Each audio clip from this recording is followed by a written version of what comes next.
누가복음 10장 25절부터 37절까지 제가 쭉 봉독하겠습니다. 누가복음 10장 25절부터 쭉 보겠습니다. 어떤 율법사가 일어나 예수를 시험하여 가로되 선생님, 내가 무엇을 하여야 영생을 얻으리이까? 예수께서 이르시되 율법에 무엇이라 기록되었으며 내가 어떻게 읽느냐? 대답하여 가로되 내 마음을 다하며 목숨을 다하며 힘을 다하며 뜻을 다하여 주 너의 하나님을 사랑하고 또한 내 이웃을 내 몸과 같이 사랑하라 하였나이다. 예수께서 이르시되 내 대답이 옳도다. 이를 행하라. 그러면 살리라 하시니 이 사람이 자기를 옳게 보이려고 예수께 여짜오되 그러면 내 이웃이 누구오니까? 예수께서 대답하여 가라사대 어떤 사람이 예루살렘에서 여리고로 내려가다가 강도를 만나매 강도들이 그 옷을 벗기고 때려 거반 죽은 것을 버리고 갔더라. 마침 한 제사장이 그 길로 내려가다가 그를 보고 피하여 지나가고 또 이와 같이 한 레위인도 그곳에 이르러 그를 보고 피하여 지나가되 어떤 사마리아인은 여행하는 중 거기 이르러 그를 보고 불쌍히 여겨 가까이 가서 기름과 포도주를 그 상처에 붓고 싸매고 자기 짐승에 태워 주막으로 데리고 가서 돌보아주고 이튿날에 데나리온 2를 내어 주막 주인에게 주며 가로되 이 사람을 돌보아주라. 부비가 더 들면 내가 돌아올 때에 갚으리라 하였으니 내 의견에는 이 세 사람 중에 누가 강도 만난 자의 이웃이 되겠느냐? 가로되 자비를 베푼 자니이다. 예수께서 이르시되 가서 너도 이와 같이 하라 하시니라. 아멘. 먼저 이 집회를 하다가 혹시 잊어버릴 것 같아서 가장 귀한 것 먼저 말씀드리겠습니다.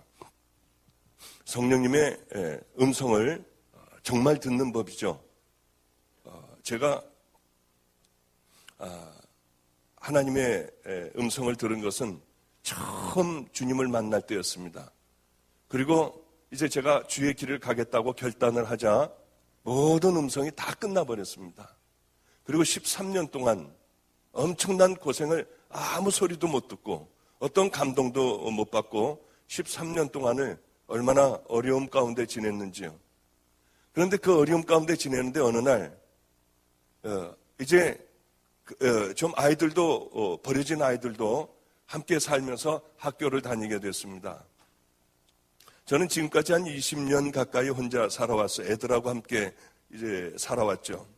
애들 쌀이 있으면은 밥을 좀 해가지고 도시락을 싸서 콩을 이렇게 졸려가지고 간장에 졸여가지고 하트 모양으로 이렇게 도시락에 싸주기도 하고요. 계란이 생기는 날은 프라이를 해서 다 뜯어가지고 하트 모양으로 이렇게 해주기도 하고 편지를 써서 보내기도 했습니다. 그리고 애들에게 너희들은 부모님이 다 너를 버렸어도 세상에 버렸어도 우리 하나님과 나와는 너를 버리지 않는다. 네가 나를 버리든지 네가 하나님을 버리면 버려도 절대로 너를 안 버리겠다. 사랑한다고 하고 편지를 써서 도시락하고 이렇게 같이 주고 했습니다. 어느 날 그 많은 힘든 어려움을 다 겪고 이제는 거의 이 고난에 끝나간다 하는 마음이 이상하게 제 마음에 들었습니다. 학교를 그때도 또 이제 학교를 이제 아이들에게 보내고 저 혼자 늘 하던 대로 강대상에 뭐 조그만 요만한 요 까만 둘레만한 그런 교회였습니다. 거기에 강대상 하나를 놓고 그 강대상이 제 집이고요. 아이들이 이렇게 그 의자 몇 개 있는데 거기에 아이들이 이렇게 살고 있었습니다. 근데 그날도 학교를 다 보내고 이렇게 주님 앞에 주님 오늘 학교를 다 보냈어요. 오늘 쌀을 좀 주세요. 그래야지 애들하고 저녁을 먹을 수 있잖아요. 그렇게 기도를 했는데 갑자기요. 내 종아 하는 게 마음으로 이게 마음인지 귀로다가인지 이거 헷갈릴 정도로 아주 크게 들려왔습니다. 그래서 기도하다 말고 벌떡 일어나서 누가 나를 불렀나 하고 이렇게 돌아봤더니 아무도 없어요. 혹시 바깥에서 누가 뭐라고 하는 것을 내가 잘못 들었나 하고 나가서 살펴보니까 아무도 없었습니다. 그래 혹시 주님의 말씀이 아닌가 하는 생각이 얼른 드는데 주님이시겠구나 해가지고 이 교회, 뭐 작은 교회니까 얼른 뛰어와서 강대상에 다시 엎드려서 주님 부르셨어요? 저예요. 그랬더니 말씀이 다시 시작이 되기 시작을 했습니다. 내 종아. 그게 얼마나 울음이 나는지요. 이게 13년 만에 듣는 그런 음성이었습니다. 그리고 제가 편안하게 아주 잘 의사로서 살다가 그 엄청난 고난의 현장에, 그러니까 여러분 어느 정도냐면은 노숙자하고 같이 살았어요.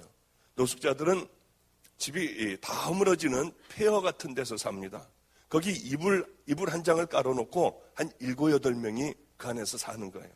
이 사람들은, 노숙자는 다른 게 노숙자가 아니라 알코올 중독자 되어 보니까 전부 술에 하루 종일 취해서 있는 사람들이었습니다. 이불에다가 대변을 그냥 봐요.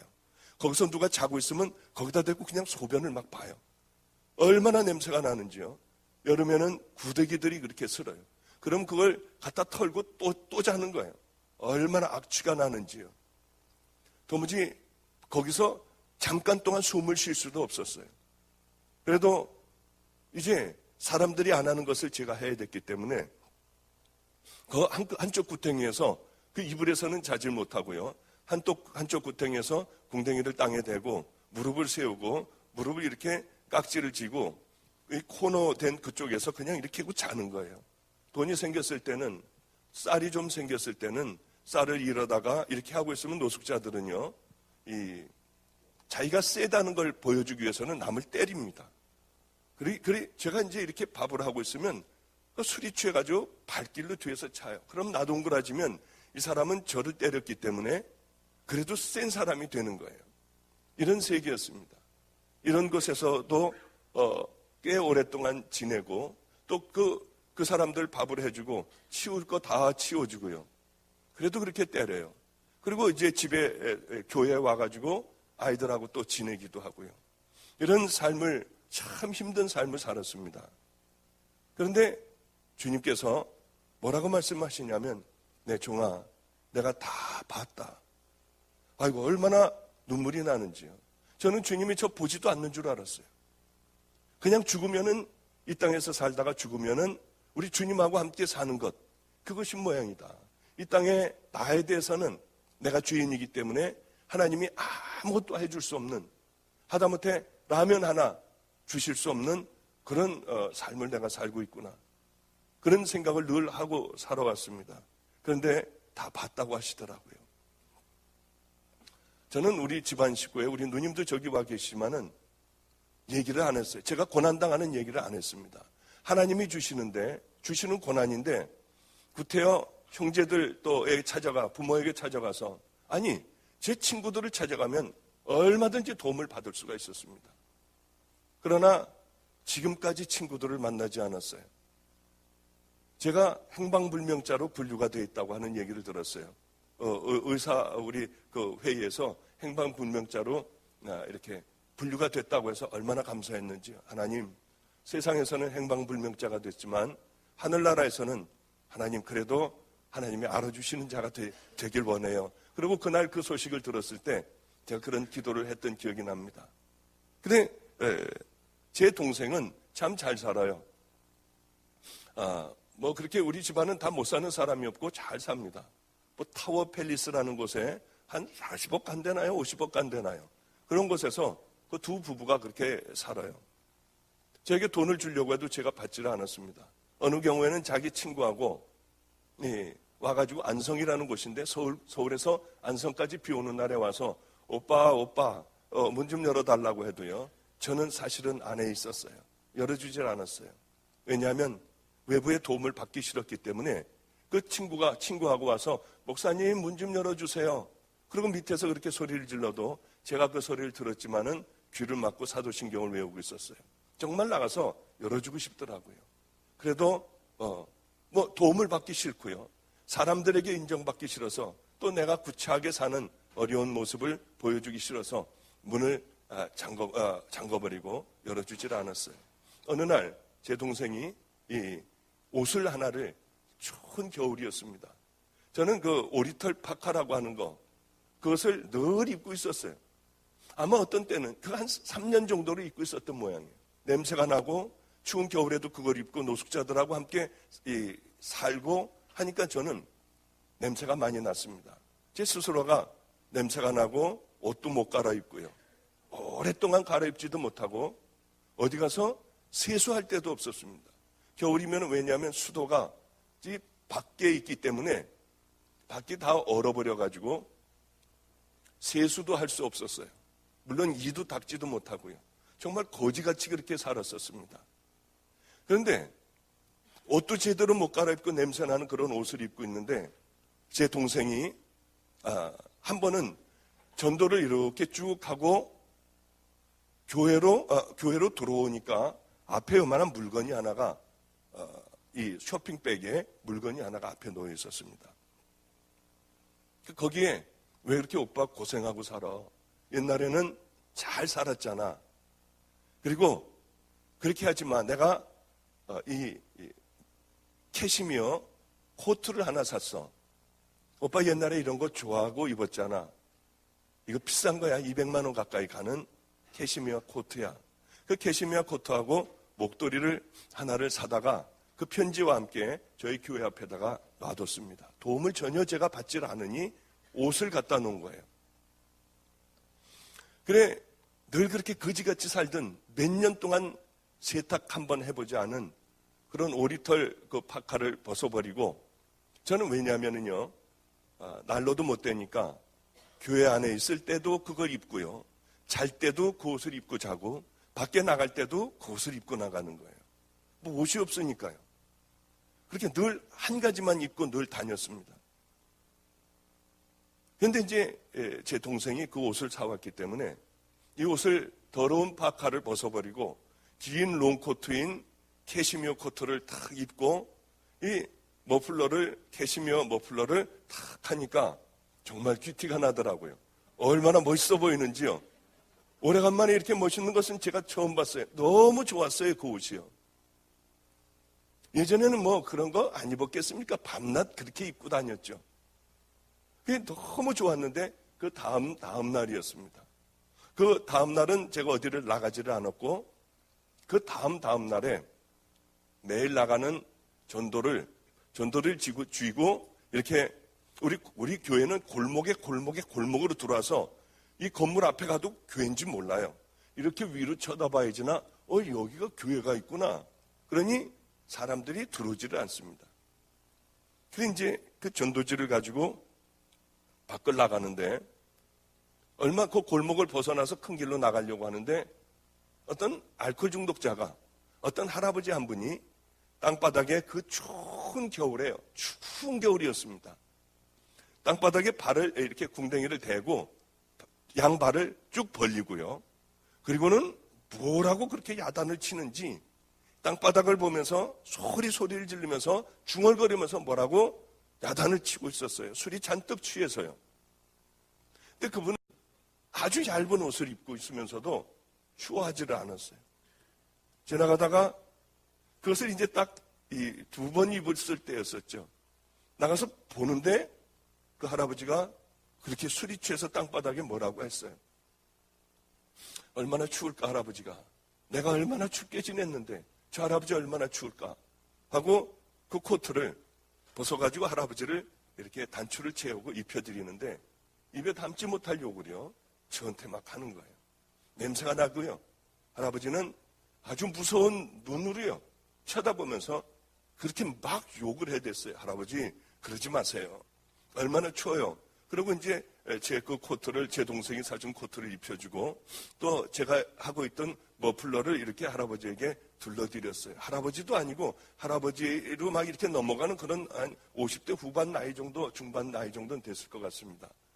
그러니까 저도 정말 할아버지군요. 제가 지금 57이거든요.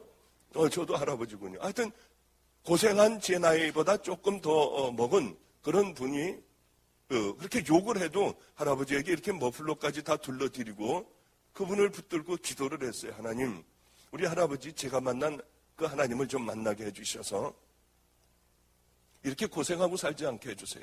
얼어 죽지 않게 해주세요.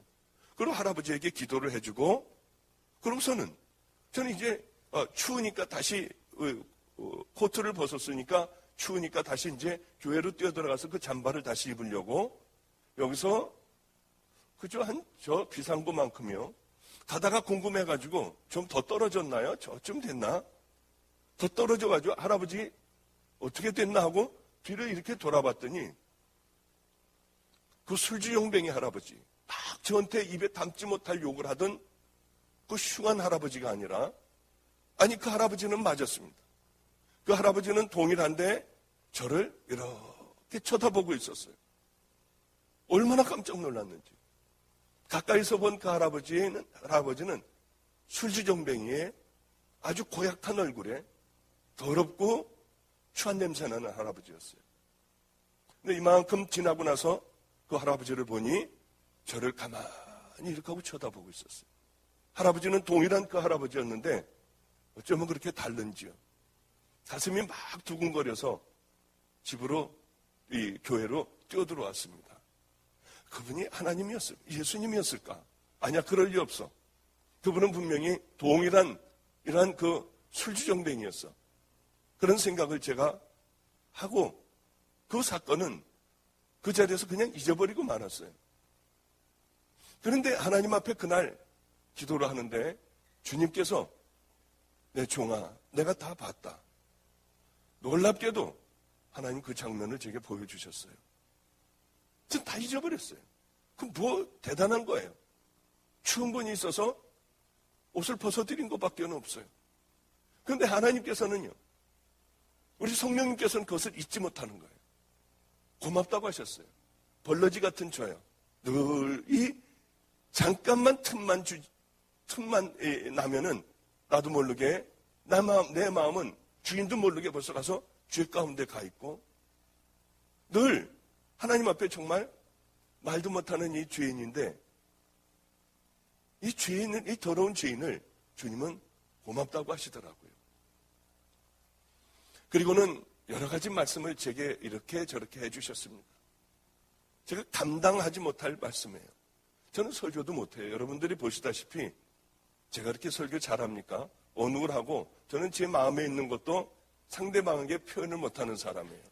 하나님 이걸 좀 잘 표현할 수 있는 그런 은사를 좀 주세요. 그래도 저는 마음에 있는 것을 설교도 다 이렇게 표현하지 못하고요. 아름다운 말로나 뭐 이렇게 막 강하게 소리 지르고 하는 것도 저는 잘 못해요. 주님, 목사가 됐으니 이 마음에 있는 걸 표현할 수 있는 목사가 좀 되게 해주세요. 그게 제 기도의 제목 중에 하나입니다. 그래 쟤는 설교도 많이 해보지를 않았고요. 이제 집회를 다니면서 이제는 많이 해봤지만은 그 전까지만 해도 애들, 버려진 애들, 깡패 애들, 또 교도소에서 나온 아이들, 이게 우리 교인들의 전부였어요. 그러면은 여기서 이제 사도신경을 외우고 찬양 한 곡을 하고 성경을 보고 그 다음에 제가 하는 것은 내려가가지고 그 아이 옆에 가서 앉는 거예요. 이게 제 설교였어요. 야, 너 요즘 어떻게 지냈니?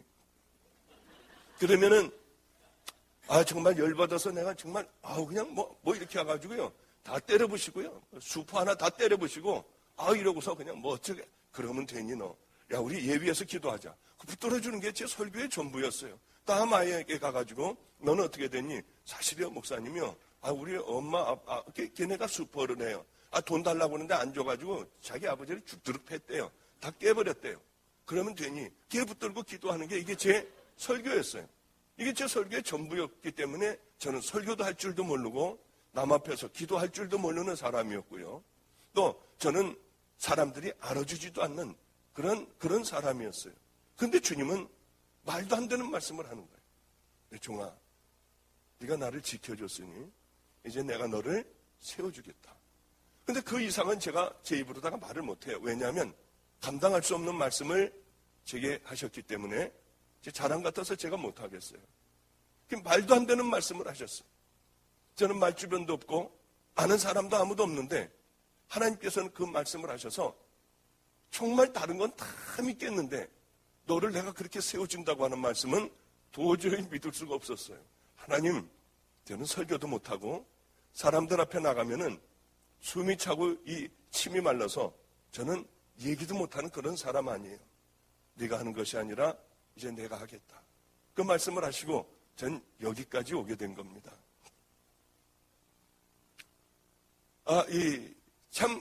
여기까지 오면서 정말 주님은 살아계시구나. 왜냐하면 저를 아는 사람 같으면은 저는 이런 데 올 수 있는 사람이 못 돼요. 이걸 전부 주님이 여기까지 인도해 주셨구나라고 하는 사실을 저는 너무나도 잘 압니다. 그런데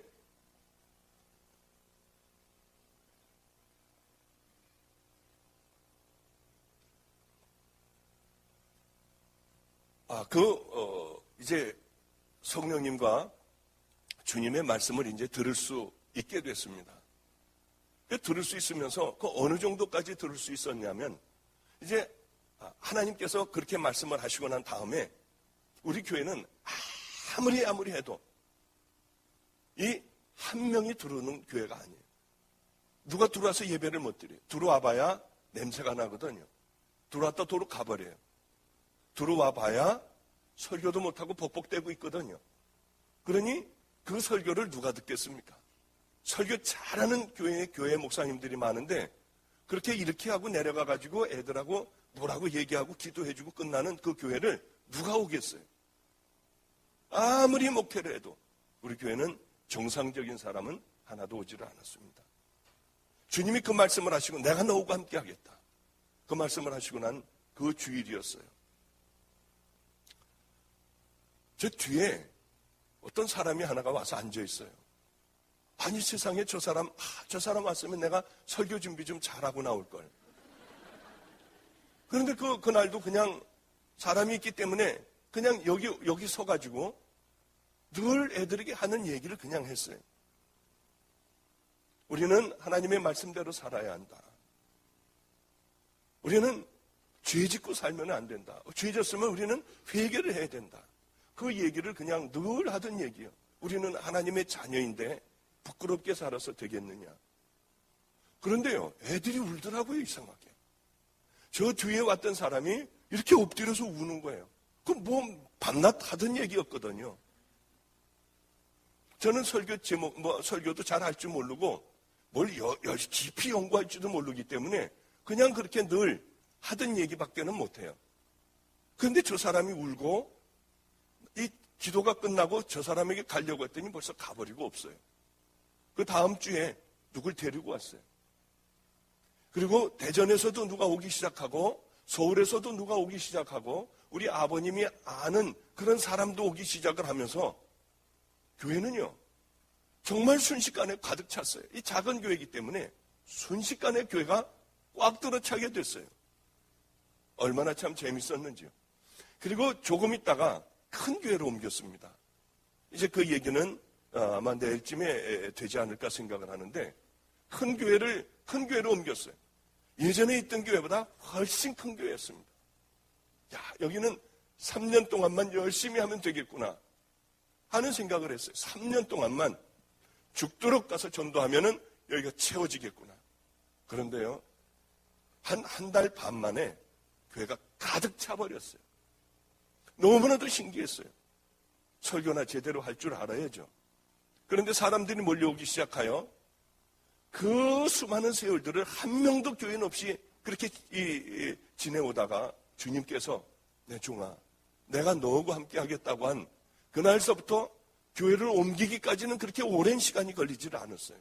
옮기고도 금방 이렇게 가득 차게 됐어요.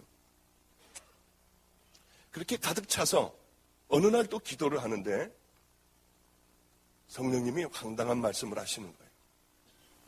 말도 안 되는 말씀을 하시는 거예요. 방주교회의 담임자가 이제 곧 죽을 것이다. 내가 부를 것이다. 그리고 네가 그곳으로 들어갈 것이다. 아이고, 이 말씀을 하시는데요, 그건 틀림없는 거예요. 하나님이 한번 말씀을 하시면은 그거는 변개될 수가 없는 거예요. 저는 하나님께서 제게 주시는 말씀을 조금도 의심하지 않아요. 그래서 얼른 방주교회로 찾아갔습니다. 찾아가야 되잖아요. 그 목사님을 죽으니까. 그래서 제가 찾아가가지고 만났어요. 당신 하나님이 죽는다고 한다. 그 목사님이 연세가 얼마나 됐냐면 45세인가 46세인가 그랬어요. 당신 죽는다. 그러니 나하고 함께, 나도 금식 잘 못하지만 40일간을 하나님 앞에서 생명을 걸고 한번 이렇게 매달려보자. 그랬더니 뭐 제가 큰 교회 목사인가요? 개척교회 조그만 데 목사인데 뭐 그 큰 교회 목사님이 제 말을 들을 리가 있나요? 생각해 보겠대요. 가서 기다려도 답은 안 왔습니다. 그런데 하나님께서 그러시는 거예요. 성령님이 또 그러시는 거예요. 이제 얼마 남지 않았다. 그래서 얼른 또 찾아갔어요.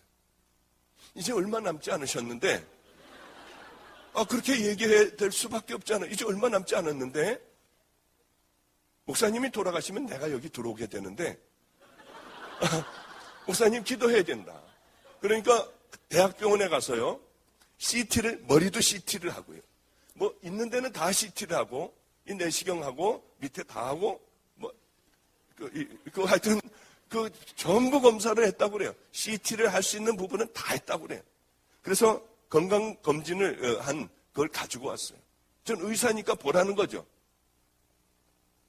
나는 이건 모른다. 나는 의사였지만은 나는 이거 잘 모른다.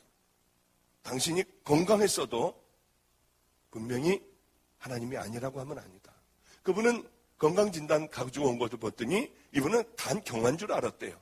그런데 B형 간염이 말기였고 간경화에 아직은 도달하지 않은 그런 상황이라고 하는 이 건강 검진 결과였습니다. 그리고 당신은 당뇨의 위험이 있다. 당뇨병에 걸릴 위험이 있으니 체중을 줄여라.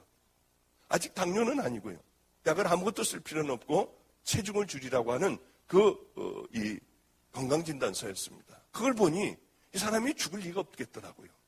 그런데 하나님은 하여튼 그러셨어요. 그러니까 그 얘기를 교회에다가 설교 시간에 아예 해버렸습니다. 제 이름까지 대고요. 박보영 목사님이 나를 죽는다고 그랬다. 그걸 설교에 말씀을 하셨어요. 제 이름까지 대고요. 방주 교인들이 굉장히 거센 교인들입니다. 안성으로 전화가 와가지고 수도 없이 전화가 와서 당신이나 죽지 왜 남의 목사님 죽는다고 그러냐고, 당신이나 죽으라고 그러고서 전화를 끊는 사람들이 그래도 몇 개 있었어요. 얼마나 마음에 상처가 되는지요. 주님 그러면 어떻게 해요? 그러고 얼마 안 있어서였어요. 주일날이었습니다. 미리 앞에 가가지고 이제 강대상에서 기도를 열심히 이 주일 예배를 위하여 하고 있는데 전화가 한 통화가 왔어요. 목사님이 지금 바로 병원에 입원하셨다는 거예요. 배가 아파서 병원에 갔대요. 저는 이제 마지막이겠구나 생각을 분명히 했어요. 병원에 갔는데 이 대학병원으로 가라고 그래서 대학병원에 갔답니다. 나중에 들어보니 한 3일 쉬면은 된다고 그랬대요.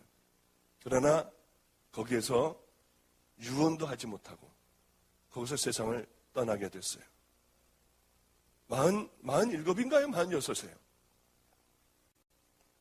얼마나 속이 상했는지요.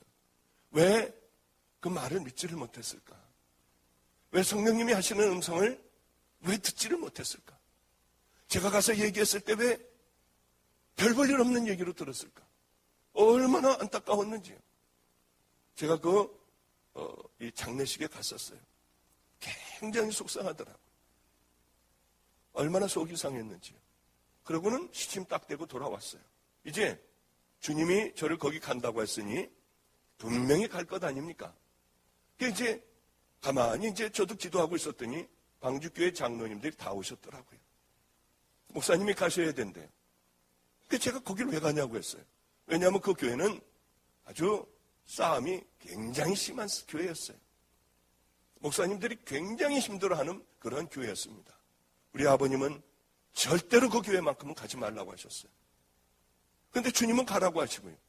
그래 하여튼 기다리고 있었더니 이분들이 오셔서 내가 거길 왜 가냐. 우리 교회가 지금 얼마나 잘 되고 있는데 거기 갈 이유가 왜 있냐. 다음번에는 이 기획위원회 이 사람들이 다 왔어요. 청빙위원들이 다 와서 도장 찍고 다 왔어요. 안 간다고 그랬어요, 제가. 왜냐하면 하나님이 가신다고 했으니까 이왕이면은 비싸게 가야 되잖아요. 안 간다고 그랬어요. 그랬더니 뭐라고 하느냐면 이제 방주교회 문을 닫아버리고 이 관광버스를 여러 대를 대절해서 교인들을 다 싣고 와서 이 안성에 와서 예배를 드리기로 만장일치로 다 이렇게 결의를 했대요.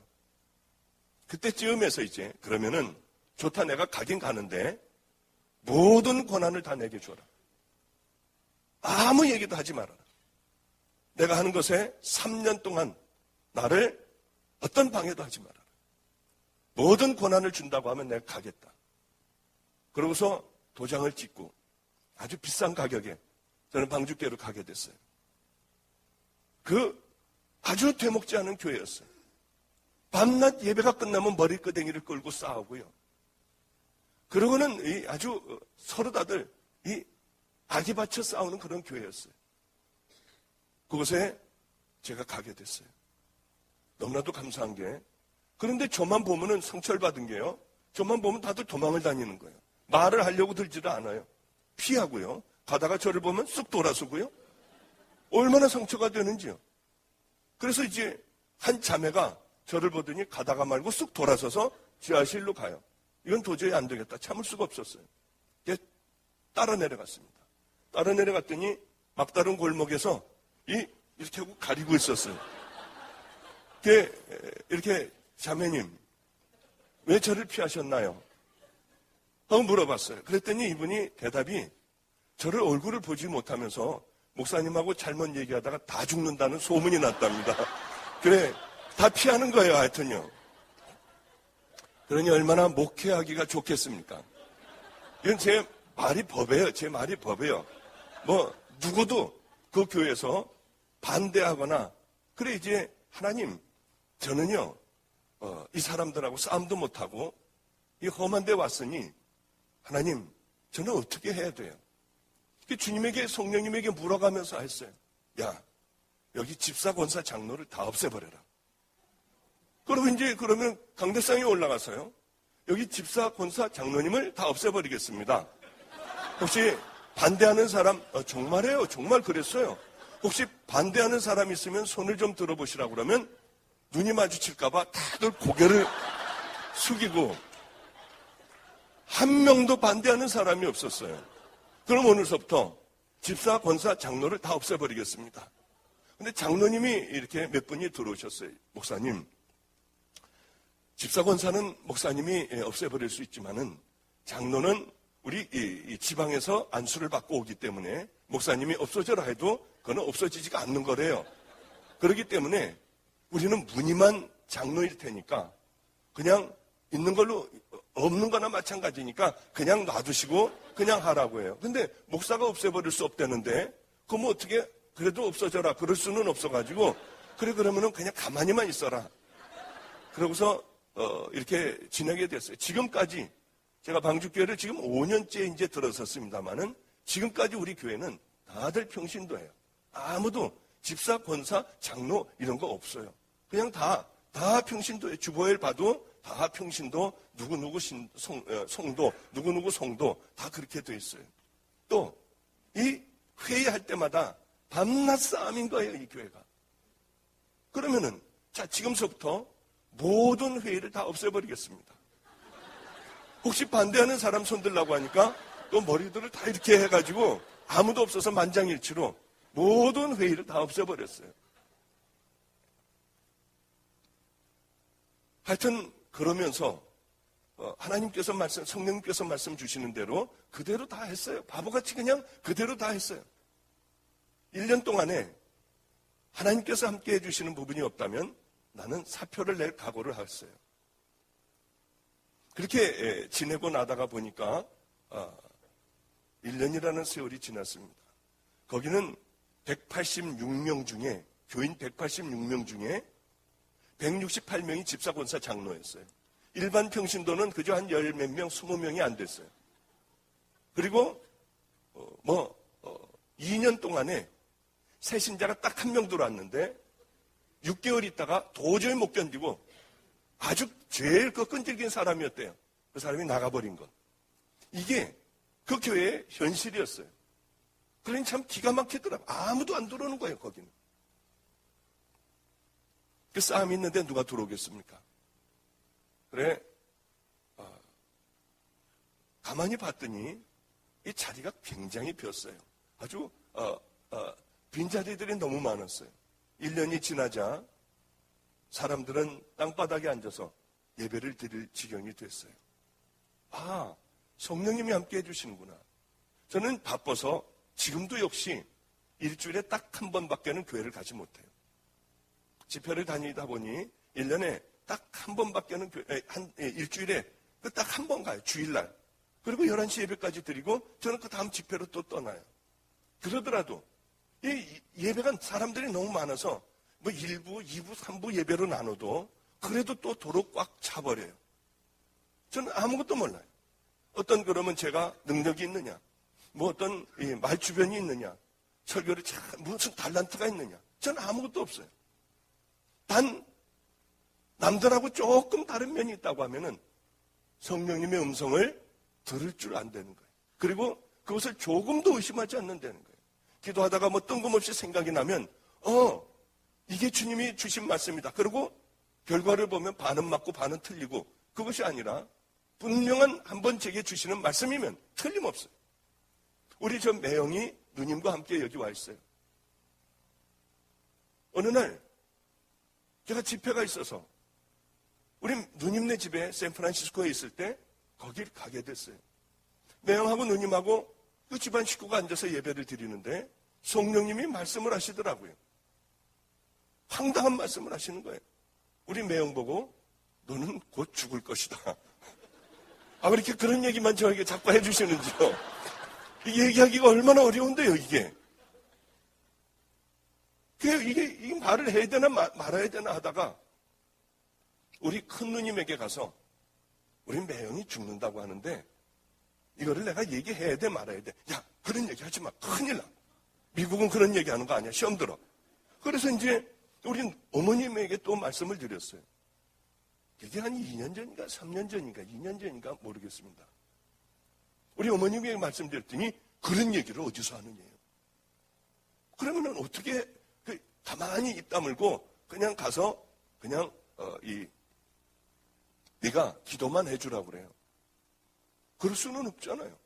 뻔히 보면서 죽는 걸 뻔히 아는데 그럴 수는 없잖아요. 건강한 분이었어요. 그런데 도저히 하나님의 말씀을 분명히 필요해서 주셨는데 제가 얘기 안 할 수는 없었어요. 그래서 미안하지만 매형은 죽는다고 그랬어요. 오래지 않아서 죽을 것이다.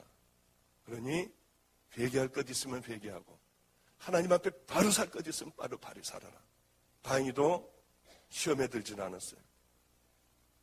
그런데 바로 얼마 안 있다가 좀 힘이 들어 병원에 가보니 이 골프공만한 간에 급성 암이 생긴 거예요. 그래서 그 암은 진행되기 시작을 했어요. 저희 누님이 소리를 지르며 저에게 전화를 했어요. 막 울면서요. 기절을 했다가 또 일어나서 전화를 하고요. 박 목사는 하나님하고 친하잖아. 빨리 얘기 좀 해달래요. 하나님 앞에 잘 얘기 좀 해달라고 하며 소리 지르고 울고 기도하다 또 기절을 하는 거예요. 그런데 정말 죽음의 문턱까지 갔었어요.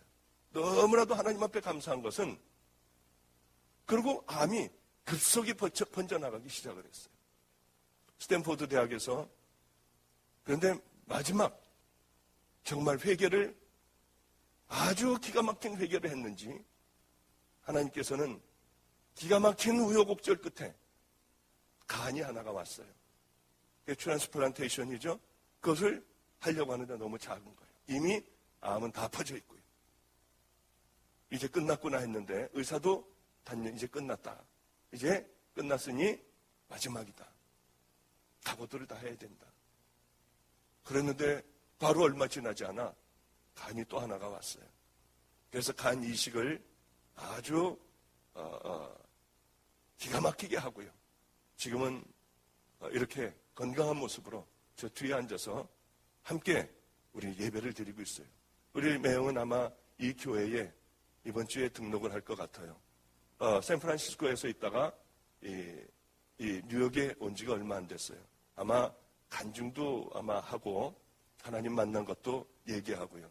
이젠 철저하게 죽어가는 사람들 병든 사람들을 찾아다니며 그 사람들과 함께 기도하고 예배드리는 전혀 다른 사람이 됐어요. 그걸 통하여 하나님을 만나게 됐어요. 하나님께서는 죽는다고 하셨지만, 아, 그래. 이렇게 철저하게 회개하고 거듭나면 하나님은 또 하나님의 계획을 바꾸셔서, 아, 살려주시는 분이구나. 그걸 저는 깨달았어요. 여러분들에게 지금 이제 그 하나님의 음성 듣는 법을 잠깐 좀 말씀을 드리도록 하겠습니다. 이게 뭐 엄청난 금식을 하고 성결하게 정결하게 사는 사람들에게 들리는 음성이냐? 그렇지 않다고 하는 거죠. 우리 집 애들은 다 들어요. 우리 집에 버려진 애들, 이 세상에 저 쓰레기 같은 아이들, 이런 아이들도 회개하고 하나님 앞에 돌아왔어요. 얘네들이 뭐 엄청나게 어떤 기가 막힌 삶을 사느냐? 그렇지 않아요. 그래도 다 들어요. 이 듣는 법을 지금부터 말씀을 드릴게요. 자, 첫 번에 회개를 하지 않으면 안 됩니다. 회개를 하지 않으면 절대로 하나님의 음성을 듣질 못해요. 왜냐하면 하나님은 거룩하고 깨끗하신 분입니다. 성령님은 더러운 사람하고는 함께 절대로 할 수가 없어요. 회개를 해야 됩니다. 회개. 철저한 회개를 하지 않으면 우리는 평생 가도록 구원도 못 받고 절대로 받지 못합니다. 회개가 이루어지지 않았다면 여러분 다 지옥 가요. 그건 틀림없는 얘기입니다. 십자가 앞에서 십자가를 만난다고 하는 것은 회개하는 것을 의미합니다. 여러분, 이번 집회를 통하여 여러분들이 회개하지 않았다면, 나는 한 번도 십자가 앞에서 내 삶을 철저하게 회개하지 않았다면 여러분은 틀림없이 지옥이에요. 여기에 다 천국 가겠습니까? 그렇다면 천국은 오염이 되어 살지 못하는 것이 될 거예요. 천국 가는 자의 수는 주님께서 적다고 분명히 못 박아 말씀하셨습니다. 그 귀한 것이 어떻게 아무나 우리같이 더럽게 살아가며 어떻게 아무나 들어가는 것이겠어요? 청함을 받은 사람들은 수도 없이 많습니다. 다 십자가 앞에 청함을 받은 사람들은 얼마나 많은지. 그러나 그 중에 택함을 받는 자들은 적다고 말씀하셨어요. 철저하게 여러분, 나는 천국 백성인가? 그렇지 않은가? 그것은 나는 회개했나 회개하지 않았나? 거기에 달려 있습니다. 그리고 회개하더라도 죄는 또 져요. 어떻게 죄 안 짓는 사람? 저도 죄 져요.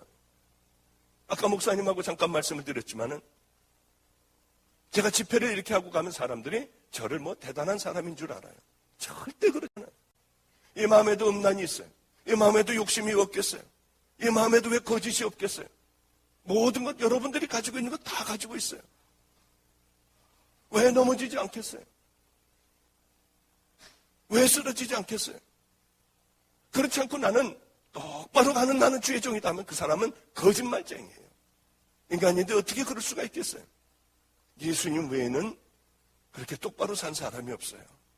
그러나 우리에게는 십자가가 있기에 십자가 앞에서 또 회개를 하는 거죠. 정말 바로 살려고 몸부림을 치는 거죠. 그래, 회개하지 않으면 하나님 나라를 볼 수도 없고요. 들어갈 수도 없는 겁니다. 여러분, 날마다 죄지면은 그 주님 앞에 십자가 앞에 회개하세요. 그러면 되는 겁니다. 저는 우리 집 애들을 이제 아이들을 어떻게 만났냐면 길거리를 이제 전도하면서 구석구석을 다 다녀요. 우범지역도 다니고 다리 밑도 다니고 다 쳐다보면서 다녀요. 터미널도 가서 여기저기도 기웃거리며 전도를 해요. 그러다 보면 아이들을 만나게 되죠. 얼마나 더러운지요, 애들이요. 길거리에 사는 아이들은 3년, 4년 속내에도 갈아입지도 않아요. 그냥 더러운 오물 묻은 채로 그냥 살아가요. 얼마나 냄새가 나는지요. 그 아이를 쓰러져 있는 아이가 있거나 이런 아이들이 있으면 업고 와서 깨끗하게 닦아줘요. 뜨거운 물을 받아서 통 속에 집어넣어놓고 정말 머리도 한 20번은 빨래비누로 막 이렇게 닦아주고요. 그리고 빗으로 빗기고 또 샴푸로 하고 이 때 타올로 때 다 밀어주고 하는데 정말 딱지로 이렇게 떨어져요, 애들이요. 이렇게 때를 불리고 난 다음에 그냥 이렇게 쑥 밀어도요. 정말 다 벗겨져요. 깨끗하게 애들을 닦여줘요. 이 아이들의 속옷은 다 오물투성이에요. 그럼 지퍼백에다가 잘 속옷을 다 집어넣습니다. 더러운 냄새나는 그 옷을 다 집어넣어서 딱 밀봉을 해서 잘 간수를 해요. 그리고 이 아이에게 새 옷을 다 입히죠. 청바지도 입히고요, 티셔츠도 입히고요. 그리고 아이에게 이 때를 많이 벗겼기 때문에 쓰라릴까봐 로션을 전부 발라줘요. 그리고는 데려나가서 머리도 깎아주고 양말도 이제 신발도 사주죠. 그럼 전혀 다른 아이가 되는 거예요. 그러나 우리 집 집안 식구는 아직 아니에요. 우리 집 집안 식구가 되려면 몇 가지 과정을 거쳐야 됩니다. 그 중에 하나가 이제 이 아이를 한 20일, 한 달쯤 되면 이 아이를 다시 제가 불러서 예전에 입던 옷 있지 않습니까? 그것을 손 위에다가 주면은요, 얼른 버려요. 더러워서요. 그것을 냄새도 맡게 하고요. 이 방으로 데려와서 너 옷 싹 벗어라. 새 옷 싹 벗어라. 그리고 예전에 입던 더러운 오물투성이인 그 옷을 입혀요. 애는 도저히 이해 못하고 이건 못 입어요. 안 입으려고 그래요. 이걸 어떻게 입느냐? 지가 늘 입고 있던 옷이에요. 그러면은 그 옷을 다 입혀요. 그리고 일로 와라 하면은요, 더러운 이 오물이기 때문에 걷지도 못해요. 애들이 잘 더러우니까 이렇게 빨리 좀 엉거주춤하고 걸어요.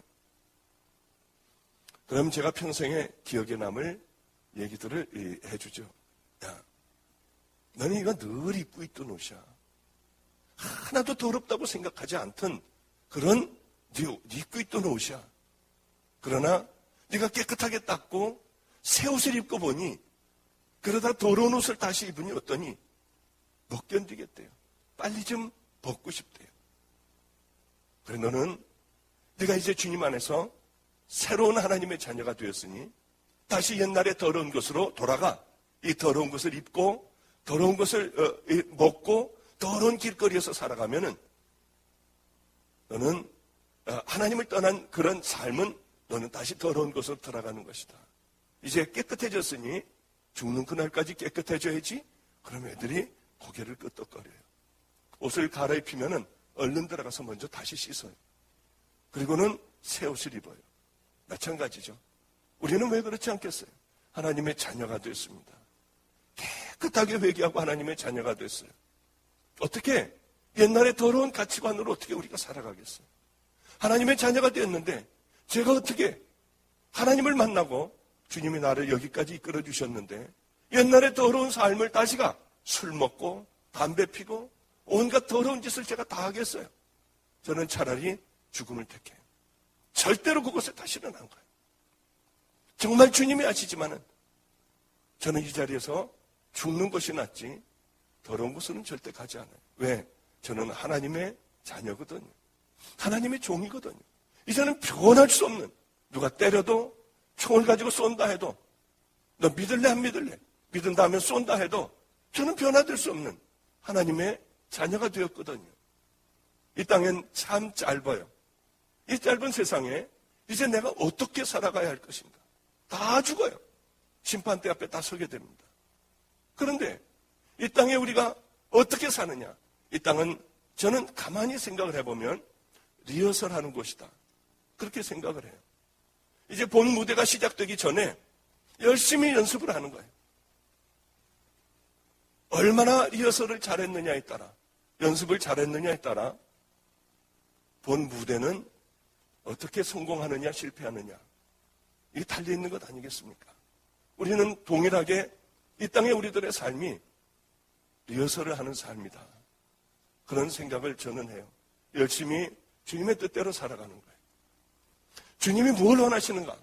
우리가 성경을 읽고 그 말씀에 순종하며 살아가려고 몸부림치며 우리들의 적은 것부터 하나하나 변화시켜 나가고 그분의 뜻에 맞는 그런 삶을 살아가는 거죠. 만약에 열심히 우리가 그런 삶을 살아간다면 세월이 흐리면 흐릴수록 우리들의 믿음의 발자취는 똑바른 천국을 향해 갈 것이고 그런 거 아무것도 생각하지 않고 그냥 교회 와서 예배드리는 것 하나로 구원받았다고 생각하고 그저 겨우 천국만 가면 되지. 세상과 이 하나님을 번갈아가며 신앙의 회색지대에 있으며 나는 하나님의 자녀라고 생각한다면 그것은 철저하게 잘못된 믿음과 신앙이라고 하는 것이죠. 그 사람은 10년을 가나 20년을 가나 동일하게 그 믿음으로 썩어진 믿음을 붙들고 그렇게 살아가다가 주님의 심판대 앞에 섰을 때 천인 공로할 얘기를 듣는 그런 사람들이 허다하게 많다고 하는 거죠. 저는 하나님께서 제게 13년 만에 말씀이 계셨어요. 기도를 하는데 이런 부탁을 하셨어요. 저는 분명히 그것은 맞다고 생각하고 성경을 뒤지기 시작했어요. 성경에서 분명히 확정이 됐습니다. 내 자녀라고 생각하는 자들이, 내 종이라고 생각하는 자들이, 허다한 무리들이 넓은 길로 가고 있다. 멸망의 길로 가고 있다고 하셨어요. 소수만이 천국 자녀들이 될 것이다.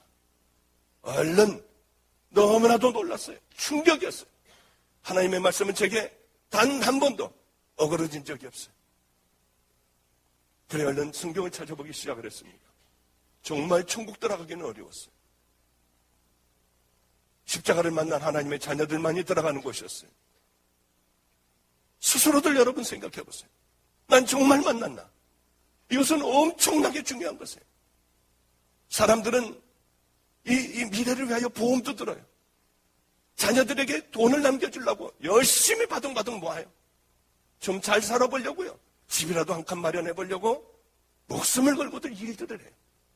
미래를 위한 준비는 철저히들 하지만 그저 100년도 안 되는 7, 80년을 위하여 그리 남은 삶 20, 30년을 위하여 철저하게 준비하지만 너무나도 기가 막히게 영원한 삶이 걸려있는 그 나라를 위하여 준비하는 자들은 거의 없다고 하는 것이에요. 내 신앙과 믿음을 다시 꺼내보고 내가 지금 바른 길을 가고 있나 아니면 거짓 믿음으로 가고 있나 자꾸 꺼내보며 이것이 올바른 길인가 아니면 더러운 길로 내가 세상적인 길로 가는가 나는 하나님의 말씀에 순종하고 사는가 세상의 가치관으로 살아가는가 자꾸 꺼내보고 잘못됐으면 다시 방향을 바꾸고 잘못됐으면 버리고 싸우고 하는 사람들은 거의 없는 거예요. 거의 그냥 살아가는 거예요. 그냥 살아가는 거예요. 하나님은 분명히 제게 말씀하셨어요. 너무나도 안타깝다고 하셨어요. 다 지옥의 길로 가고 있대요. 얼마나 충격이었는지요. 너는 평생을 다른 얘기를 하지 말아라. 너는 이제 수도 없는 많은 집회를 다닐 것이다. 그곳에서 이 내 얘기를 전해라. 얼마나 울었는지 몰라요. 주님, 저도 조심할게요. 제가 죽도록 다닐게요. 저는 명예 같은 거 저에게 아무 상관없어요.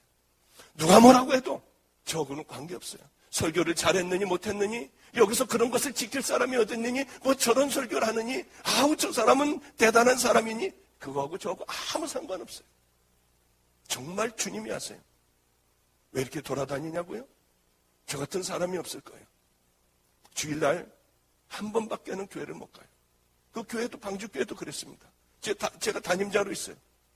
내가 싫으면은 내가 목회를 잘못하면은 나 나가라고 하면 내가 언제든지 힘써가지고 나가겠다. 우리 교회에서 10%만 나를 나가라고 하면은 난 언제든지 힘써가지고 나가겠다. 왜냐하면 이것을 견딜 수 없다고 하면 제가 나가면 되잖아요. 그런 거 두렵지 않아요. 하나도 두렵지 않아요.